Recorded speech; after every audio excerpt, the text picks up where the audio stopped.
ಸಂದರ್ಭದಲ್ಲಿ ಒಂದು ಅದ್ದೂರಿ ಕಾರ್ಯಕ್ರಮ ಮಾಡಿದ ನಮ್ಮ ಮಾಜಿ ಮುಖ್ಯಮಂತ್ರಿಗಳಿಂದ ನೆನಪಿಸ್ಕೊಂಡಿದ್ದ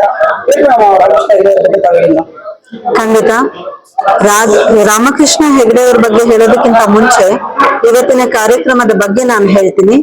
50ನೇ ವರ್ಷದ ವಾರ್ಷಿಕೋತ್ಸವ ಇದೆ. ಜನತಾ ಪಾರ್ಟಿಯ ಸಂಭ್ರಮಾಚರಣೆಯ ದಿನ. ಜೆಪಿ ಅವರು ಕಟ್ಟಿದಂತಹ ಈ ಜನತಾ ಪಾರ್ಟಿಯ ಮೌಲ್ಯಾಧಾರಿತ ರಾಜಕಾರಣಿ ರಾಮಕೃಷ್ಣ ಹೆಗಡೆ ಅವರ ಮೌಲ್ಯಾಧಾರಿತ ರಾಜಕಾರಣವನ್ನ ಮತ್ತೆ ನಮ್ಮ ಕರ್ನಾಟಕ ರಾಜ್ಯದಲ್ಲಿ ಮತ್ತೊಮ್ಮೆ ಜನತಾ ಪಾರ್ಟಿ ಬರಬೇಕು. ಈಗಿನ ರಾಜಕೀಯ ಸ್ಥಿತಿ ಗತಿ ಎಲ್ಲರಿಗೂ ತಿಳಿದೇ ಇದೆ. ಆರ್ಥಿಕವಾಗಿ ಯಾವ ರೀತಿಯಲ್ಲಿ ಇದೀವಿ, ಹಾಗೆ ಸಮಾಜದಲ್ಲಿ ಆಗ್ತಾ ಇರುವಂತಹ ಶಾಂತಿ ಕದಡುವಂತಹ ಕಾರ್ಯಕ್ರಮಗಳು ನೋಡ್ತಾನೆ ಇದ್ದೀರಾ. ಅತ್ಯಾಚಾರ, ಅನಾಚಾರ, ಡ್ರಗ್ಸ್ ಇವೆಲ್ಲವೂ ಹೆಚ್ಚಾಗಿದೆ. ರಾಮಕೃಷ್ಣ ಹೆಗಡೆ ಅವರು ಇದ್ದಂತಹ ಕಾಲದಲ್ಲಿ ಗೂಂಡಾಗಿರಿಗಳು ಇರಲಿಲ್ಲ. ಸೊ ಅದೇ ನಿಟ್ಟಿನಲ್ಲಿ ನಾವು ಮುಂದಿನ ರಾಜಕೀಯ ಜೀವನದಲ್ಲಿ ಪ್ರತಿಯೊಂದು ಜಿಲ್ಲೆ ತಾಲೂಕು ಮಟ್ಟದಲ್ಲಿ ಹಳ್ಳಿಗಳಲ್ಲಿ ಈ ಸದಸ್ಯತ್ವ ಆಂದೋಲನವನ್ನ ಇವತ್ತಿಂದ ಶುರು ಮಾಡಿದೀವಿ. ಹಾಗೆ ನಮ್ಮ ರಾಜ್ಯದ ರಾಜ್ಯ ಅಧ್ಯಕ್ಷರನ್ನಾಗಿ ಅಂದ್ರೆ ಮಹಿಳಾ ವಿಭಾಗದಲ್ಲಿ ನಿರ್ಮಲಾ ಅವರನ್ನ ಆಯ್ಕೆ ಮಾಡಿದೀವಿ. ಖಂಡಿತವಾಗಿಯೂ ಮನೆ ಮನೆಗೂ ಶಕ್ತಿ ದರ್ಶನವನ್ನ ಇನ್ಮುಂದೆ ಇವತ್ತಿನಿಂದ ನಾವು ಮಾಡೋದಕ್ಕೆ ಹೊರಟಿದೀವಿ. ಮುಂದಿನ 2028 ಅಲ್ಲಿ ಜನತಾ ಪಾರ್ಟಿ ನಮ್ಮ ಕರ್ನಾಟಕದಾದ್ಯಂತ ಒಂದು ಯಶಸ್ವಿ ರಾಜಕೀಯ ಪಕ್ಷವಾಗಿ ಹೊಮ್ಮರುತ್ತೆ.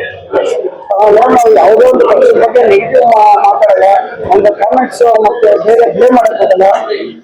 ಕರ್ನಾಟಕ ಆಗಲಿ, ಆಂಧ್ರ ಪ್ರದೇಶ ಆಗಲಿ, ತಮಿಳುನಾಡಾಗಲಿ ಯಾವುದೇ ಒಂದು ಪಕ್ಷಗಳಾಗಲಿ ಅವರು ತತ್ವ ಸಿದ್ಧಾಂತಗಳ ಮೇಲೆ ನಡ್ಕೊಂಡು ಹೋಗ್ತಾರೆ ಪಕ್ಷಗಳು. ಯಾವುದೇ ಕಾರಣಕ್ಕೂ ಒಂದು ಯೋಜನೆಗಳಾಗಲಿ ಮತ್ತೊಬ್ಬರಿಗಾಗಲಿ ಒಂದು ಭಾಗ್ಯಗಳು ನಿಲ್ಲಿಸಿದ್ರೆ ಒಂದು ದೇಶನ ಮುಂದುವರಿಯುತ್ತೆ, ಯೋಜನೆಯನ್ನು ಮುಂದುವರಿಯುತ್ತದೆ. ಖಂಡಿತವಾಗಿಯೂ ಈ ಬಿಟ್ಟಿ ಭಾಗ್ಯವನ್ನ ಕೊಡ್ತಾ ಎಲ್ಲಾರನ್ನೂ ಅನಾಥರನ್ನಾಗಿ ಮಾಡೋದು, ನಿರ್ಗತಿಕರನ್ನಾಗಿ ಮಾಡೋದು, ಅಂದ್ರೆ ಭಿಕ್ಷೆ ಬೇಡೋ ಸ್ಥಿತಿಯಲ್ಲಿ ಮಾಡ್ತಾ ಇದ್ದಾರೆ. ಯುವ ಜನತೆಗೆ ಬೇಕಾಗಿರೋದು ಮೊದಲು ಉದ್ಯೋಗ. ಆ ಉದ್ಯೋಗವನ್ನ ಸೃಷ್ಟಿ ಮಾಡ್ಬೇಕು. ಸೊ ಎನರ್ಜಿ ಬರ್ಬೇಕು. ಯುವಕರೇ ಹೇಳಿ ಎದ್ದೇಳಿ ಇದೆಲ್ಲ ಮರ್ತೋಗಿದೆ. ಮಲ್ಕೊಂಡ್ ನಿದ್ದೆ ಮಾಡಿ 2 kg ಅಕ್ಕಿ ಫ್ರೀ ಆಗಿ ಬರುತ್ತೆ, ಆಯ್ತಾ. ಬಿಟ್ಟಿ ಭಾಗ್ಯ ಕೊಡ್ತಾರೆ, ಅನ್ನ ಭಾಗ್ಯ ಕೊಡ್ತಾರೆ, ಮತ್ತೆ ಬಟ್ಟೆ ಭಾಗ್ಯ ಕೊಡ್ತಾರೆ. ಇನ್ನ ಸ್ವಲ್ಪ ದಿನ ಹೋದ್ರೆ ನಿಮ್ಗೆ Q90 ಅದು ಭಾಗ್ಯ ಬರ್ಬೋದು ನನ್ನ ಪ್ರಕಾರ. ಯಾಕಂದ್ರೆ ಗಲ್ಲಿಯಲ್ಲೂ ಮಾಡ್ಬೇಕು ಅಂತ ಹೊರಟಿದ್ದಾರೆ. ಸೊ ಸಮಾಜವನ್ನ ಅಧೋಗತಿಗೆ ತಳ್ಳದಾಗ ತಾನೇ ಈ ರಾಜಕೀಯದವರು ಅಭಿಯಾನ ಮಾಡೋಕೆ ಸಾಧ್ಯ. ಈ ರೀತಿಯ ರಾಜಕಾರಣವನ್ನ ನಾವು ಮೆಟ್ಟಿ ನಿಲ್ಲಬೇಕು ಅಂತಾನೆ ಜನತಾ ಪಾರ್ಟಿ ಈ ವರ್ಷದಲ್ಲಿ ಎಲ್ಲ ಹಳ್ಳಿ ತಾಲೂಕು ಮಟ್ಟದಲ್ಲಿ ವಾರ್ಡ್ ಅಲ್ಲಿ ನಮ್ಮ ಜನತಾ ಪಕ್ಷ ಇದೆ ಅನ್ನೋದನ್ನ ಮೊದಲು ನಮ್ಮ ಅಸ್ತಿತ್ವವನ್ನ ತೋರಿಸ್ಕೊಳ್ತೀವಿ. ಸೊ ಹೇಳಿ, ನೀವು ಇಷ್ಟು ಜನ ಆಕ್ಟಿವ್ ನಿಮ್ಮ ಪೊಲೀಸರು, ನಿಮ್ಮ ಸ್ನೇಹಿತರು ಅವರೇ ಖಂಡಿತವಾಗಿಯೂ ಅದಕ್ಕೆ ಅಂತಾನೆ ಇವತ್ತು ನಾವು ಒಂದು ಮುಹೂರ್ತವನ್ನ ಇಟ್ಟಿದ್ದೀವಿ, ಆಯ್ತಾ. ಇವತ್ತು ಒಂದು ಪ್ರತಿಜ್ಞೆಯನ್ನ ಮಾಡಿದ್ದಾರೆ. ಎಲ್ಲರೂ ಸಂಘಟಿತರಾಗಿ ಎಲ್ಲರೂ ಪ್ರತಿಯೊಬ್ಬರನ್ನು ಇವತ್ತಿಂದ ಕಾಯ ವಾಚ ಮನಸ ನಾವೆಲ್ಲರೂ ಒಗ್ಗಟ್ಟಾಗಿ ಎಲ್ಲ ಪ್ರತಿ ಮನೆಗಳನ್ನ ಮುಟ್ಟುವಂತಹ ಕೆಲಸವನ್ನ ಮಾಡ್ತೀವಿ. ಮತ್ತೆ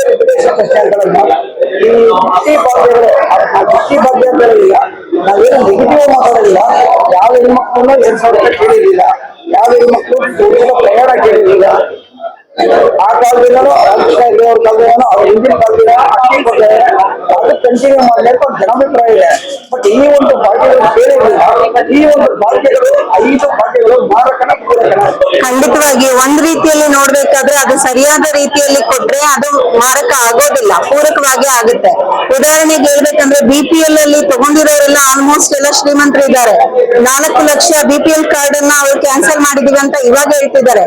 ಯಾಕೆ ಮೊದ್ಲೇ ಮಾಡಲ್ಲ? ನಾವು ಗುರುತಿಸಬೇಕಾಗಿರೋದು ಜಾತಿ ಆಧಾರಿತವಾಗಿ ಅಲ್ಲ, ಆರ್ಥಿಕವಾಗಿ ಯಾರು ಕಡಿಮೆ ಇದ್ದಾರೆ ಅಂದ್ರೆ ಆರ್ಥಿಕವಾಗಿ ಯಾರು ಹಿಂದುಳಿದಿದ್ದಾರೆ ಅವರಿಗೆ ನಾವು ಸರಿಯಾದ ಬಲವನ್ನ ಕೊಡ್ಬೇಕೆ ಹೊರತು ನಾವು ಹೋಗ್ತಾ ಏನಾಗ್ತಾ ಇದೆ ಜಾತಿಯ ಆಧಾರದ ಮೇಲೆ ಆ ರೀತಿ ಎಲ್ಲ ಮಾಡ್ತಿದ್ದಾರೆ. ಈ ಬಿಟ್ಟಿ ಭಾಗ್ಯವನ್ನ ನಿಜವಾಗ್ಲೂ ಕ್ರಮೇಣವಾಗಿ ಅದನ್ನ ಸ್ಟಾಪ್ ಮಾಡ್ಲೇಬೇಕಾಗತ್ತೆ.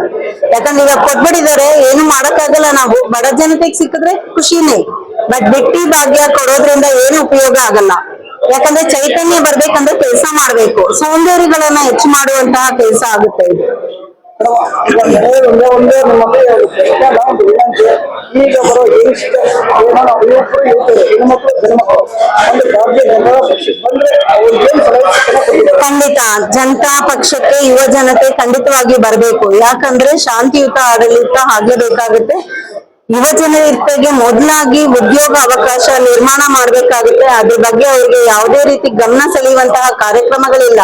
ಸೊ ನಾವು ಮುಂದಿನ ದಿನಗಳಲ್ಲಿ ಯುವ ಜನತೆಗೆ ಸಬಲೀಕರಣಕ್ಕೆ ಏನ್ ಬೇಕು ಆ ವ್ಯವಸ್ಥೆಯನ್ನ ಮಾಡ್ತಾ ಇದೀವಿ. ಮನೆ ಮನೆಗೂ ಅಲ್ಲದೆ ಕಾಲೇಜ್ಗಳಿಗೂ ಖಂಡಿತ ನಾವು ಹೋಗಿ ಅಲ್ಲಿ ಅಭಿಯಾನಗಳನ್ನ ಮೂಲಕ ಅವರಿಗೆ ಮನಮುಟ್ಟುವಂತೆ ಜನತಾ ಪಾರ್ಟಿಯ ಧ್ಯೇಯೋದ್ದೇಶನ ಹೇಳಿ, ಮೌಲ್ಯಾಧಾರಿತ ರಾಜಕಾರಣಿಯವರ ಎಲ್ಲ ಇಲ್ಲಿಯವರೆಗೂ ಏನೇನ್ ನಡೆದಿದೆ, ಯಾವ್ಯಾವ್ದನ್ನ ಕೊಟ್ಟಿದ್ದಾರೆ ಜನತೆಗೆ, ಅದನ್ನ ಖಂಡಿತವಾಗಿ ಅವ್ರು ತಲುಪಿಸ್ತೀವಿ.